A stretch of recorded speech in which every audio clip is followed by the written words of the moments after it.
ओम कर्पूरगौरम करुणावतारम संसारसारम भुजगेन्द्रहारम सदा वसंतम हृदयारविंदे भवम भवानी सहितम नमामि। ओम नमः शिवाय। श्रावण मास महात्म्य में हमने 14वें अध्याय में नाग पंचमी व्रत और उसका पूजन की विधि श्रवण की। अब भगवान शिव जो हैं सनत कुमार को कह रहे हैं कि षष्ठी का व्रत मैं आपको बताता हूँ, यानी श्रावण मास की षष्ठी के दिन क्या करना चाहिए। हे विप्रेंद्र, श्रावण मास शुक्ल पक्ष की षष्ठी तिथि को महामृत्युंजय विनाशक उत्तम सुपोदन नामक व्रत होता है, उसको करना चाहिए कह रहे हैं। जो श्रावण मास की षष्ठी का जो व्रत होता है उसको सुपोदन नाम दिया गया है। तो सुपोदन नामक व्रत को करना चाहिए। शिवालय में या घर पर प्रयत्नपूर्वक शिव का भगवान पूजन का अभिषेक पूजन आदि करके जो है नैवेद्य अर्पण करना चाहिए।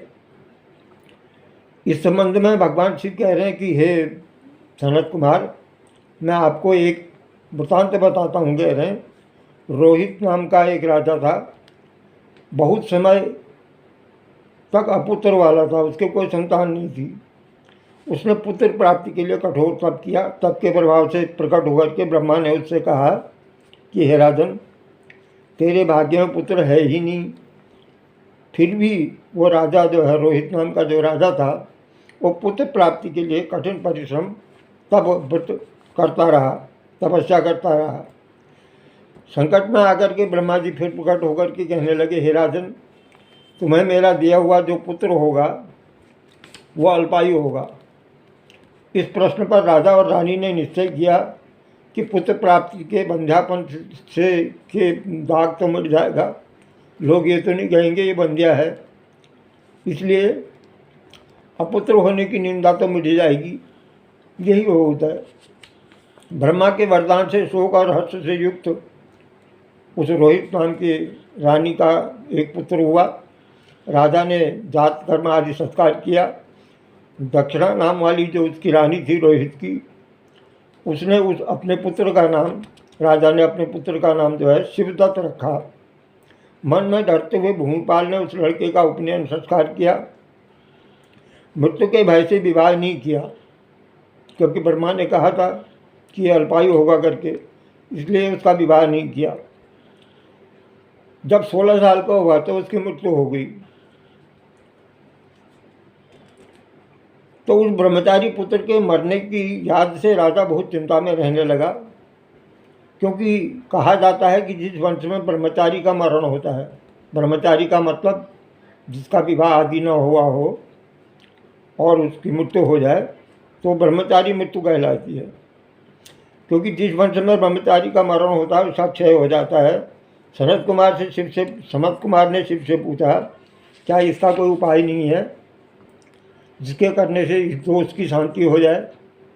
ब्रह्मचारी मृत्यु एक प्रकार का दोष होता है, उस दोष की शांति का उपाय पूछ रहे हैं सनत कुमार। तो भगवान शिव कह रहे हैं कि ब्रह्मचारी अगर कोई किसी की मृत्यु हो जाए तो पेड़ और यानी पीपल की टहनी और उसको शव जो है, ब्रह्मचारी का जो शव है, उसको उन दोनों का विधि पूर्वक पूजन करके विवाह करना चाहिए कह रहे। ब्राह्मणों ने रोहित नाम के राजा को इस प्रकार के व्रत की विधि बताई।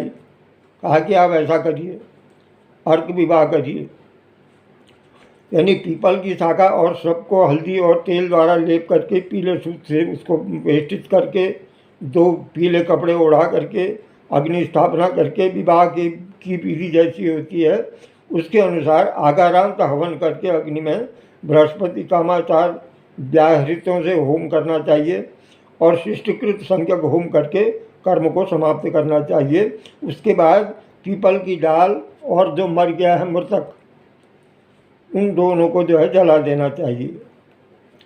ये ब्राह्मणों ने जब रोहित नाम के राजा को ये दोष शांति का उपाय बताया तो राजा की समझ में नहीं आया। राजा मन में विचार करने लगा, ये विवाह मुझे उत्तम नहीं लगा। विवाह ही होना चाहिए, किसी कन्या के साथ ही विवाह होना चाहिए ब्रह्मचारी का, वही सार्थक है। ऐसा कह कर के ब्राह्मण ने, राजा ने जो है घोषणा करवाई कि मेरे जो पुत्र की मृत्यु हो गई है, तो उसके लिए, उस मृत बालक के साथ विवाह के लिए कोई कन्या देगा। अगर कोई कन्या देगा तो मैं उसे रत्न और बहुत सा धन दूंगा। संयोगवश ऐसा हुआ, उसके नगर में एक ब्राह्मण रहता था। वह दूसरे देश गया हुआ था ब्राह्मण। उसकी पहली पत्नी से एक लड़की थी और दूसरी विवाहिता स्त्री जो थी बहुत दुष्टा थी। उसने डाह से बहुत से द्रव्य की लोभ के कारण पहली पत्नी से जो लड़की हुई थी उस लड़की को देने की इच्छा प्रकट की राजा से, और राजा से उसने 1 लाख रुपया लेकर के 10 साल की उस दीन बाला को, पहली पत्नी की जो कन्या थी, उसको मरे हुए राजा के लड़की के साथ विवाह के लिए दे दिया। उस बाला को लेकर के सब नदी के किनारे शमशान में गए। वहाँ उस शव के साथ बाला का विवाह किया उन्होंने। मनुष्य लोक विधि पूर्वक शव के साथ संबंध कराकर जब जलाने को तैयार हुए, तब वो बाला जो है, वो कन्या जो है, वो कहती है कि आप लोग क्या कर रहे हैं। वो कन्या की वाणी सुन करके सब कहने लगे, यह तेरा स्वामी है, इसकी देह को अब जला रहे हैं, इसके साथ तेरा विवाह हो गया है और इसका ब्रह्मचारी दोष जो है मिट गया है, इसलिए इस देह को हम अब जला रहे हैं। ऐसा सुन करके बाल स्वभाव से डरती हुई वो कन्या जो है वो रोने लगी और कहने लगी, मेरे स्वामी को आप क्यों जला रहे हैं। इसके पश्चात का वृत्तांत जो है अगले भाग में आपको श्रवण करने को मिलेगा। ओम नमः शिवाय।